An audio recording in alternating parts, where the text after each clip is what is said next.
Selamat Hari Tuhan untuk saudara-saudara, Bapak Ibu Jemaat sekalian.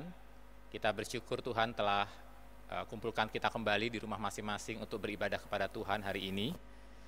Marilah kita memasuki ibadah kita dengan bersaat teduh.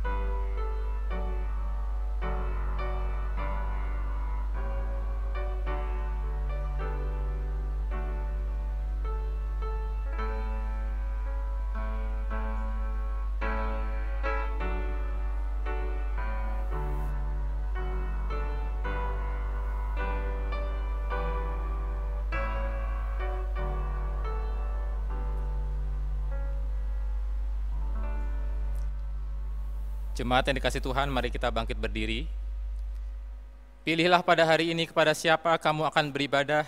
Aku dan seisi rumahku, kami akan beribadah kepada Tuhan.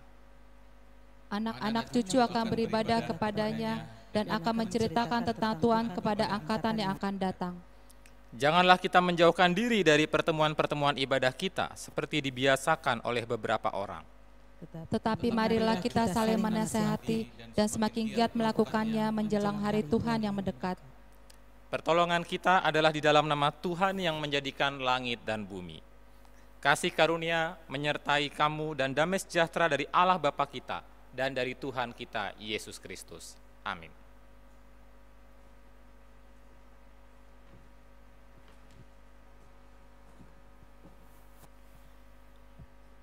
Jemaat yang dikasihi Tuhan, masih dalam keadaan berdiri, kita pujikan nyanyian Berilah Hormat Padanya, KPPK nomor 16.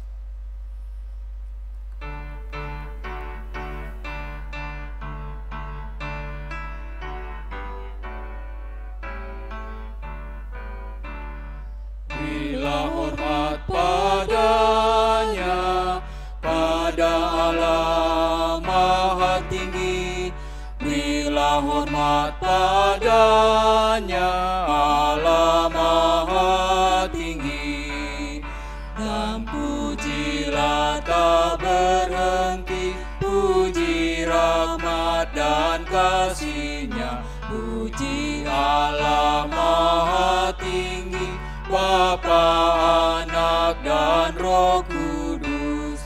Berilah hormat padanya, pada Allah Maha Tinggi, Maha Mulia, Maha Mulia. Berilah hormat padanya, Maha Mulia, Maha Mulia. Berilah hormat padanya. Jemaat yang dikasihi Tuhan, mari kita satu dalam doa. Bapa kami yang bertakhta dalam kerajaan sorga, kami bersyukur atas penyertaan dan perlindungan Tuhan dalam segala kegiatan kami yang sudah kami jalani di sepanjang minggu yang sudah kami lewati. Bapa di sorga, kami sadari bahwa kami seringkali jatuh dalam dosa oleh karena kelemahan dan ketidaksetiaan kami kepada Tuhan. Tuhan, ampunilah kami dan berterima kasih untuk segala kebaikan Tuhan yang Tuhan sudah nyatakan dalam kehidupan kami. Tuhan sudah memberkati kami lewat kebutuhan jasmani dan juga untuk kebutuhan rohani secara khusus firman-Mu yang telah pelihara kehidupan kami. Kami juga bersyukur atas kesempatan sehingga kami boleh beribadah di hari yang Tuhan kuduskan ini. Kiranya kami umat-Mu senantiasa ditambah-tambahkan pengetahuan akan firman-Mu sebagai bekal dalam menjalani kehidupan kami. Kami serahkan ibadah kami, rumah di mana kami beribadah ke dalam tangan Tuhan. Biarlah Tuhan yang menguduskannya, sehingga kami boleh menikmati persekutuan yang indah bersama Tuhan. Ini doa dan ucapan syukur kami. Demi Yesus Tuhan, kami bawa doa ini. Haleluya. Amin. Jemaat disilakan duduk. Jemaat yang dikasihi Tuhan, kita pujikan nyanyian Kita Dipilih.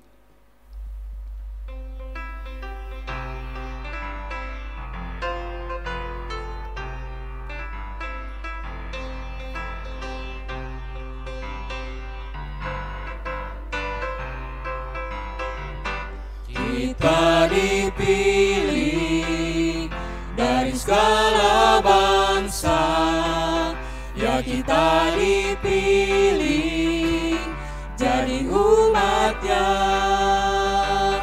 Kita dipilih dan dikuduskan-Nya, membawa kemuliaan hanya bagi Dia. Terimalah kemuliaan dan hormat kami, terimalah sembah kami, pujian kami. Terimalah kemuliaan dan hormat kami, terimalah sembah dan pujian kami. Dan kita lanjutkan dengan menyanyikan pujian, Ku Tak Mau Hidup Percuma.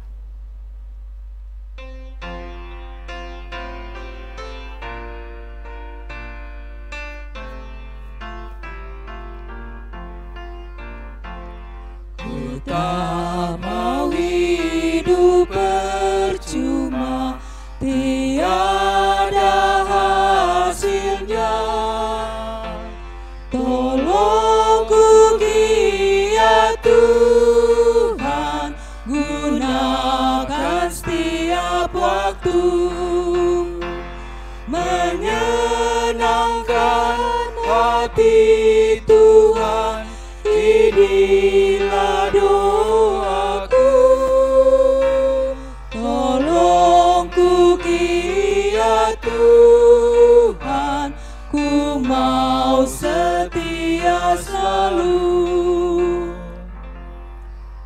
Jemaat yang dikasihi Tuhan, pujian yang baru saja kita nyanyikan adalah pujian komitmen atau janji kita kepada Tuhan.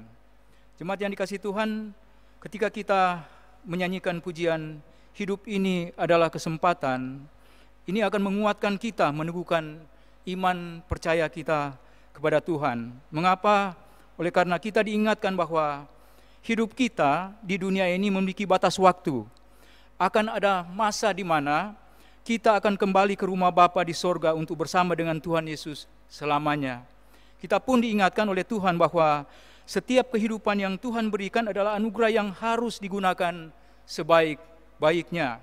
Waktu dan apapun yang kita punya, yang Tuhan beri merupakan kesempatan yang bisa kita gunakan untuk berbakti dan melayani Tuhan, agar hidup kita tidak menjadi sia-sia.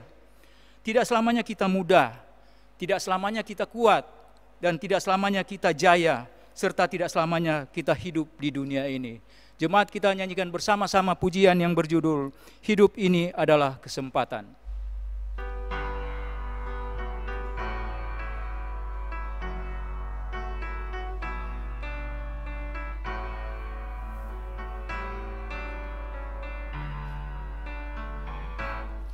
Hidup ini adalah kesempatan. Hidup ini untuk melayani Tuhan. Jangan sia-siakan apa yang Tuhan beri. Hidup ini hanya sementara. Hidup ini adalah kesempatan. Hidup ini untuk melayani Tuhan. Jangan sia-siakan apa yang Tuhan beri. Hidup ini harus jadi berkat. Oh Tuhan, pakailah hidupku selagi aku masih kuat.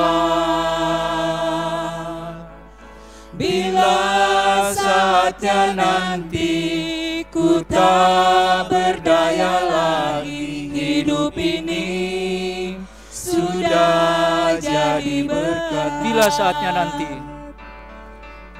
bila saatnya nanti, ku tak berdaya lagi, hidup ini sudah jadi berkat. Jemaat yang dikasihi Tuhan, saya mengundang jemaat sekalian untuk bangkit berdiri. Kita akan bersama-sama mengucapkan pengakuan iman rasuli. Bersama dengan seluruh orang percaya di segala tempat dan segala abad, mari kita mengucapkan pengakuan iman rasuli dengan berkata demikian. Aku percaya kepada Allah, Bapa yang Maha Kuasa, Khalik langit dan bumi, dan kepada Yesus Kristus, anaknya yang tunggal Tuhan kita, yang dikandung dari Roh Kudus, lahir dari anak darah Maria, yang menderita sengsara di bawah pemerintahan Pontius Pilatus, disalibkan, mati dan dikuburkan, turun dalam kerajaan maut.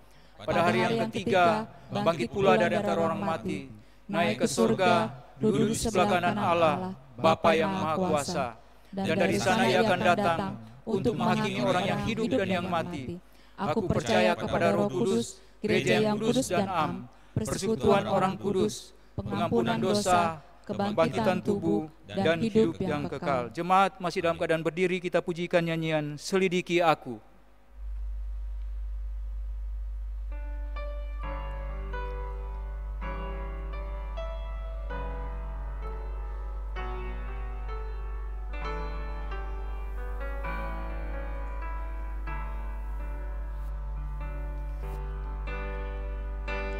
Selidiki aku, lihat hatiku, apakah ku sungguh mengasihimu, Yesus, Kau yang Maha Tahu dan menilai hidupku, tak ada yang tersembunyi bagimu. Telah kulihat kebaikan-Mu yang tak pernah habis di hidupku. Ku berjuang sampai akhirnya Kau dapati aku tetap setia. Telah kulihat kebaikan-Mu yang tak pernah habis di hidupku. Ku berjuang sampai akhirnya Kau dapati aku tetap setia. Jemaat yang dikasihi Tuhan, kita akan mendengarkan renungan kebenaran firman Tuhan yang akan dibawakan oleh Bapak Pendeta Nur Cahyo Teguh Prasetyo. Tema hari ini berjudul Berjuang Sampai Akhir.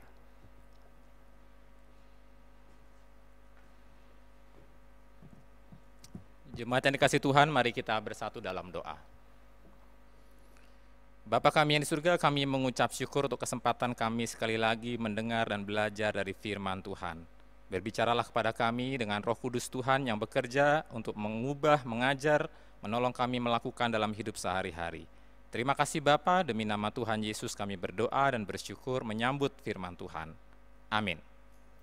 Bapak Ibu dipersilakan duduk. Jemaat yang dikasihi Tuhan, pembacaan Alkitab kita pada hari ini terambil dari 2 Timotius 4. Secara khusus kita akan menggali dari ayat 1 sampai 8. Kita akan bersama-sama melihat ayat-ayat ini satu demi satu.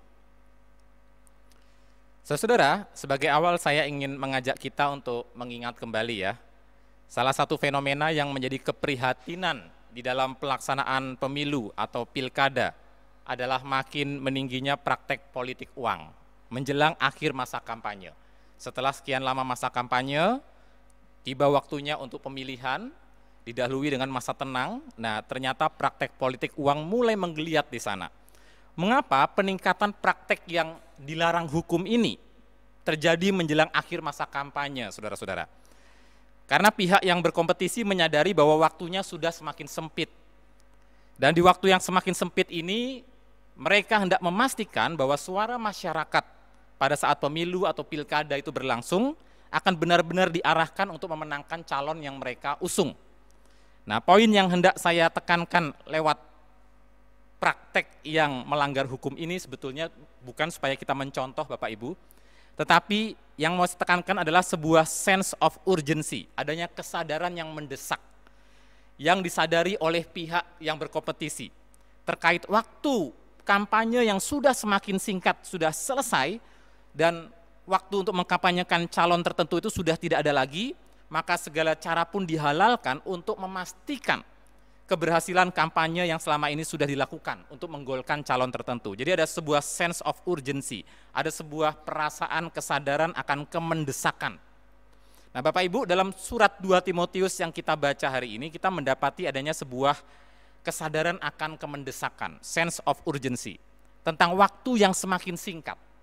Nah, waktu apa dan waktunya siapa?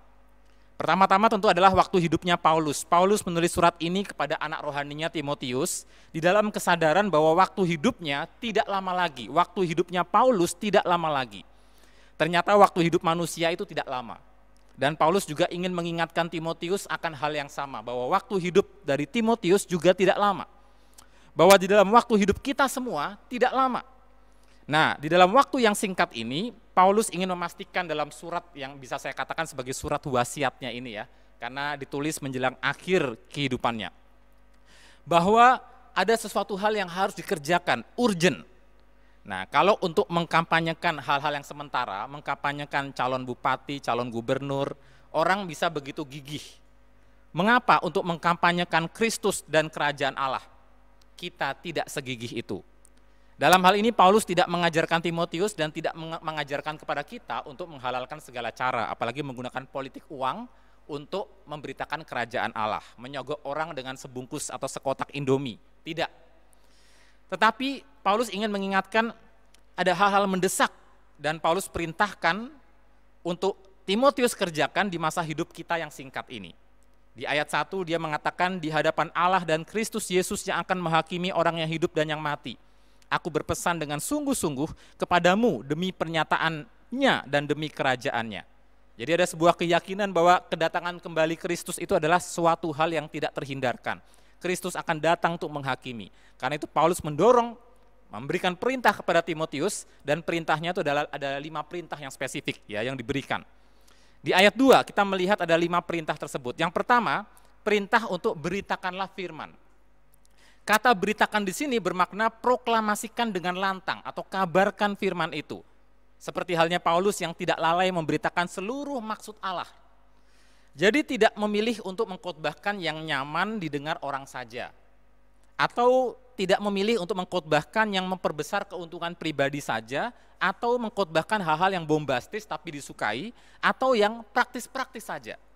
Melainkan kabarkan dengan lantang seluruh maksud Allah, termasuk ayat-ayat yang sulit. Nah, kata beritakanlah di sini dalam bahasa Yunaninya memiliki hubungan dengan kata benda kerix, begitu ya. Artinya perwakilan resmi seorang raja untuk menyampaikan pesan dari sang raja. Jadi Timotius diingatkan sebagai pembawa berita bahwa dia adalah seorang kerix, pembawa berita. Semua orang percaya, kita semua diingatkan bahwa kita adalah perwakilan resmi dari raja yang bernama Yesus Kristus. Karena itu ayo, beritakanlah pesan dari sang raja di atas segala raja. Kabarkanlah dengan lantang, khotbahkanlah Injil dengan lantang.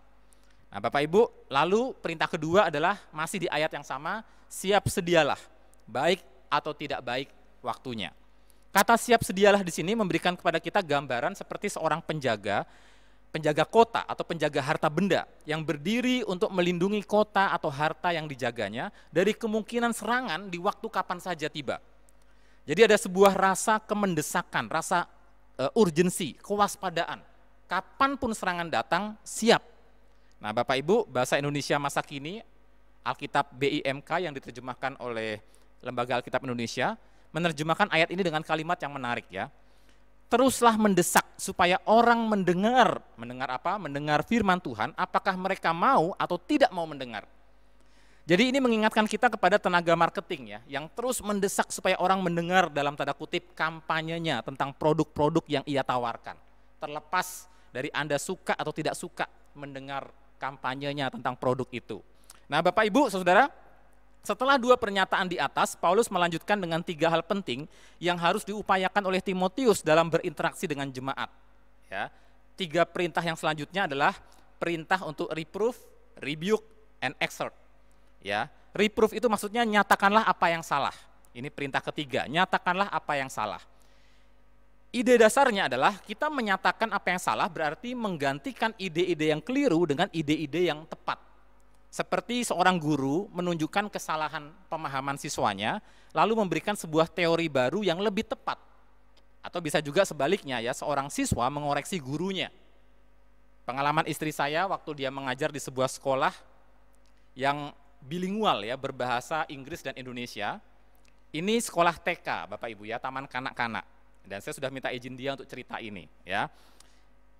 Karena dia juga masih dalam tahap belajar waktu itu, dan dia itu mengajarkan kepada anak-anak di sebuah sekolah itu, I put this beer to the glass. Ya, dia mengambil gambar beruang, tapi mengucapkan katanya beer. Ya, lalu seorang anak itu nyeletuk, Miss, itu kan bukan beer, itu bear. Jadi ejaan istri saya diperbaiki, saudara. Oleh siapa? Oleh anak TK. Jadi setelah itu dia malu sekali tentunya ya, lalu dia curhat kepada mentornya karena dia dalam masa praktek waktu itu ya, sedang belajar ya. Jadi dia malu sekali, tapi itu yang terjadi, seorang anak TK mengubah konsepnya yang salah tentang cara mengucapkan beruang dalam bahasa Inggris dengan ide yang baru, teori yang baru, pengertian yang baru, mengucapkannya bear, bukan beer. Nah, Bapak Ibu, jadi hasil yang diharapkan adalah mengaku salah. Ya, istri saya harus mengaku salah karena sudah dinyatakan kesalahannya. Dia harus mengakuinya. Nah, Bapak Ibu, perintah yang keempat, tegurlah.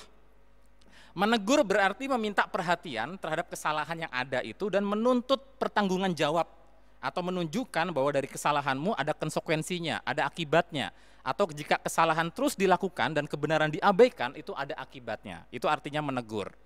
Nah, Bapak Ibu, tentu hasil yang diharapkan adalah kerendahan hati untuk menyadari bahwa ini ada akibatnya kalau saya teruskan. Bapak Ibu, tetapi tidak berhenti sampai di situ. Menyatakan apa yang salah dan menegur harus diikuti dengan menasehati. Kata menasehati ini menggunakan kata Yunani yang sama dengan yang digunakan untuk Roh Kudus, yaitu parakaleo, ya, parakletos dari kata parakaleo.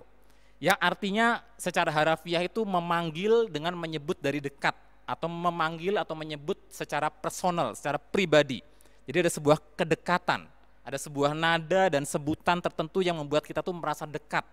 Jadi kata nasihatilah di sini diterjemahkan juga mendorong atau menghibur. Nah, Bapak Ibu, gambarannya seperti seorang pelatih yang mendorong, menghibur atlet-atlet yang sedang dilatihnya. Nah, Bapak Ibu, Bapak gereja yang bernama Chrysostomus, seorang pengkhotbah yang luar biasa, mengingatkan pentingnya menasihati atau mendorong ini. Ia memberikan gambaran dari seorang ahli pengobatan. Seorang ahli pengobatan itu tidak hanya menunjukkan luka, tidak hanya menunjukkan kesalahannya, dan tidak hanya membuat sayatan-sayatan atau menegur, ya, tetapi juga harus memberikan obat, menasehati, mendorong, menghibur. Menurut Chrysostomus, jika Anda menghilangkan salah satu dari 3 ini, ya, salah satu saja dihilangkan dari menghibur, menegur, dan menyatakan kesalahan tadi, salah satu dihilangkan, maka itu akan menjadi sesuatu yang tidak berguna. Ya. Jika Anda menyatakan kesalahan tanpa menegur, Anda akan tampak menegur tetapi dengan keras, tetapi tidak menerapkan, akan tampak gegabah begitu ya, tidak bijaksana. Tetapi jika Anda menyatakan kesalahan dan menegur, tetapi tanpa juga memberikan dorongan atau nasihat atau semangat, maka semua usaha Anda untuk menegur dan menyatakan kesalahan tadi juga akan sia-sia. Karena apa? Karena orang ketika dinyatakan kesalahannya dan ditegur, sebetulnya kadang-kadang dia sudah ngerti apa salahnya, begitu ya. Dia sudah paham, dia sudah tahu. Yang dia butuhkan kadang-kadang adalah dorongan. What can we do? What can I do for you? Untuk menolong kamu. Apa yang bisa saya lakukan untuk menolong kamu untuk lepas dari kesalahan ini?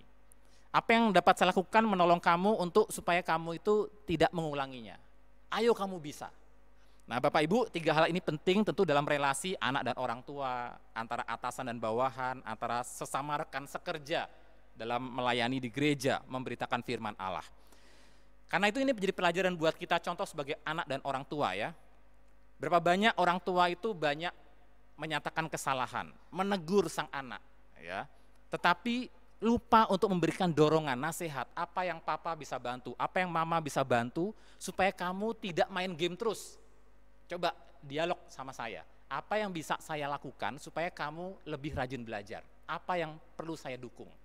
Nah Bapak Ibu, ini tentu adalah hal-hal yang menurut Chrysostomus harus 3-tiganya ada. Nah Bapak Ibu, dan dia juga belajar dari Paulus. Ya, Paulus mengatakan dengan segala kesabaran dan pengajaran, lakukan semua itu. Karena apa? Karena pengudusan atau proses pertumbuhan seorang Kristen untuk menyerupai Kristus, ternyata prosesnya itu tidak sama dalam diri setiap orang. Ada yang prosesnya sangat lamban sekali, ada yang prosesnya sangat cepat sekali.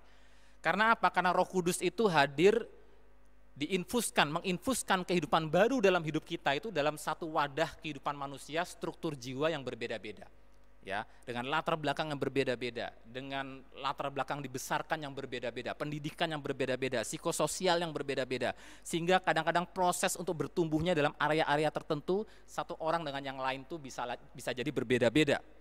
Nah Bapak Ibu, tapi percayalah, Paulus mengingatkan untuk Timotius terus memberitakan firman Tuhan dan melakukan kelima perintahnya ini, karena akan ada efek kumulatif, efek di mana semuanya itu kemudian akan berbuah pada waktunya. Pengajaran Alkitab yang kita sampaikan dengan sabar pada akhirnya akan mengalami kemajuan.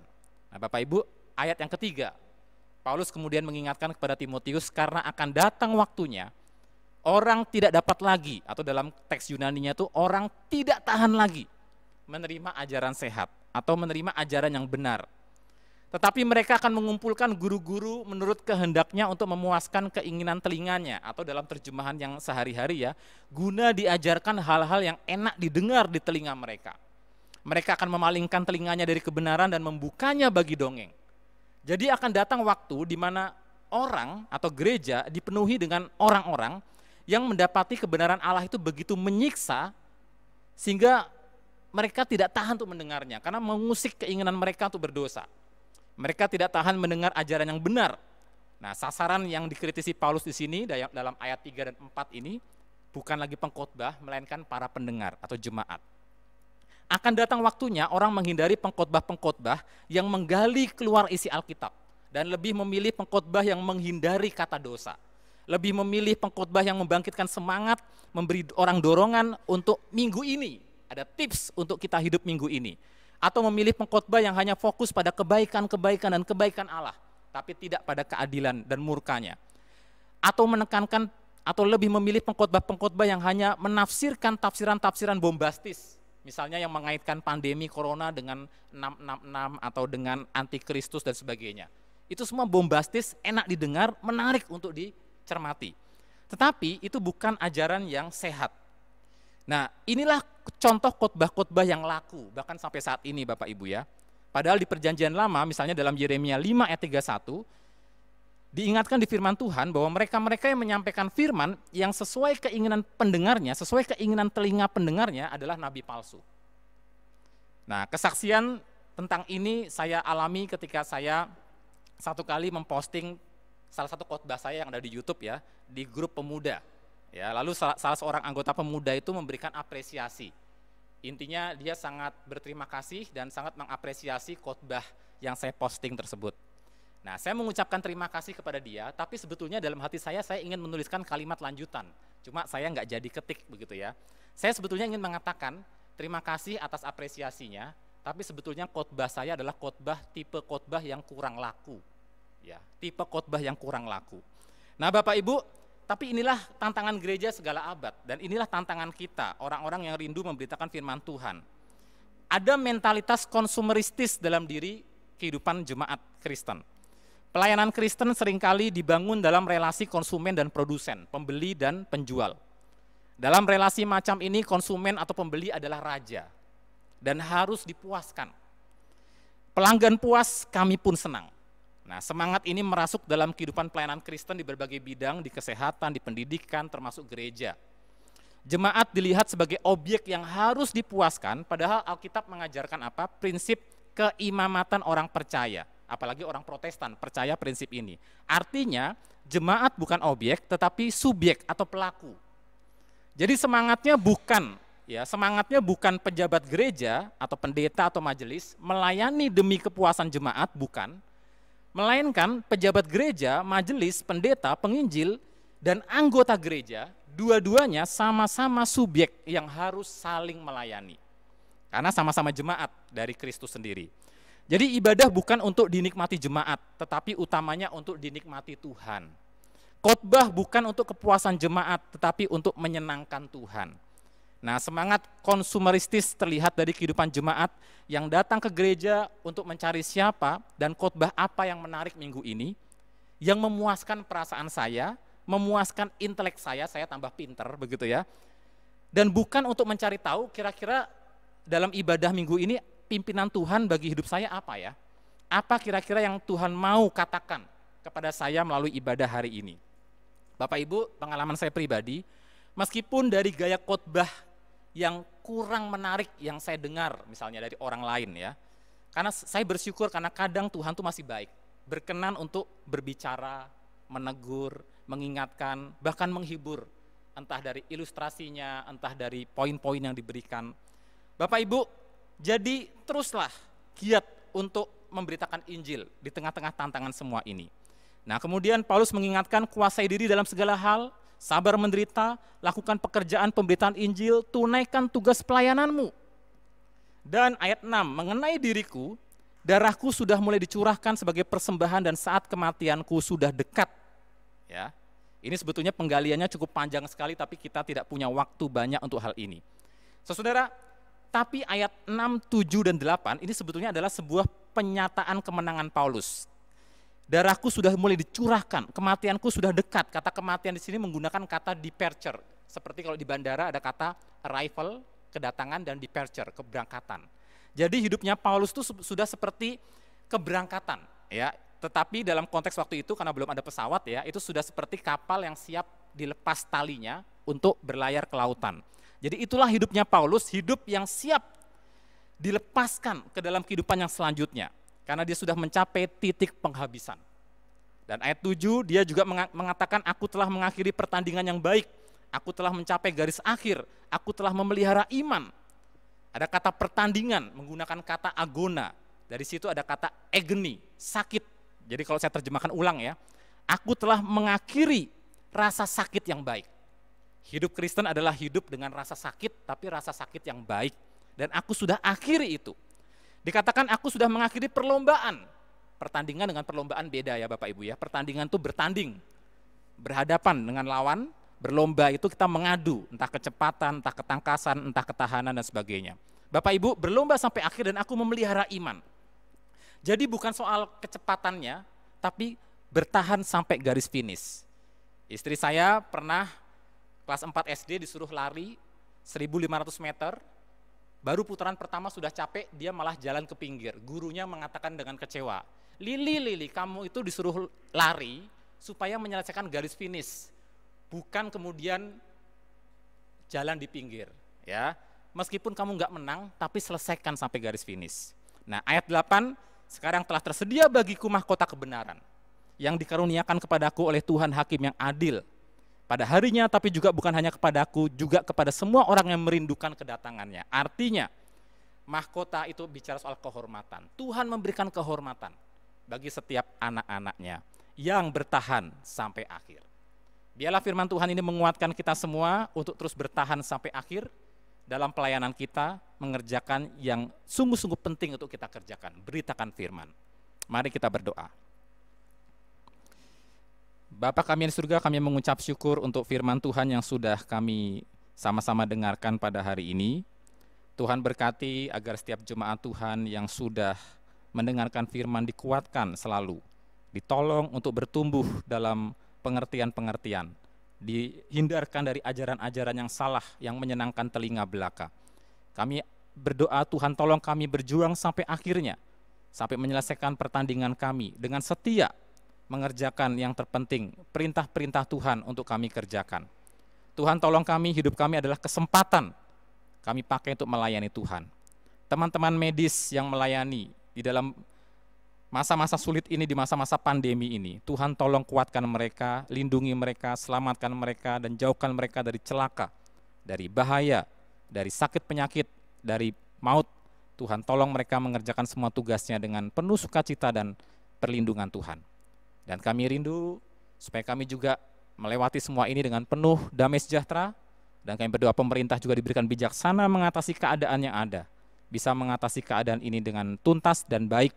Juga kondisi politik sosial di Papua, Tuhan yang memelihara dan menjaga. Hanya demi nama Tuhan Yesus Kristus kami berdoa dan mengucap syukur. Haleluya. Amin. Saudara, mari kita bangkit berdiri dan kita akan bersama-sama mengakhiri ibadah kita hari ini dengan menyanyikan pujian doksologi.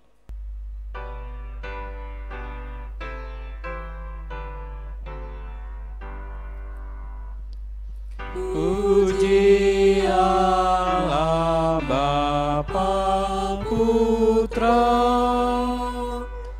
puji Allah Roh Kudus, ketiganya yang esa. Om selamat sumber berkah. Amin.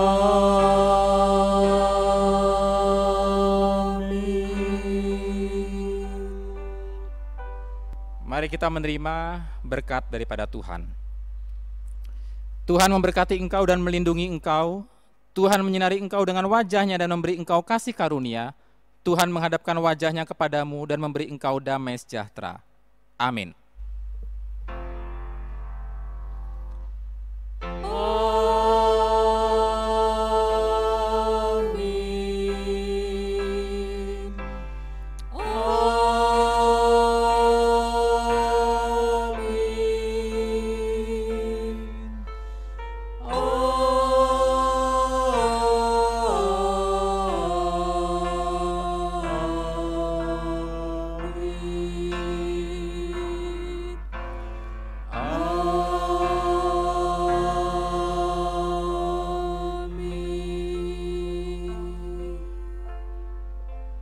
Ibadah selesai, Tuhan memberkati saudara-saudara, Bapak Ibu jemaat sekalian. Selamat hari Tuhan.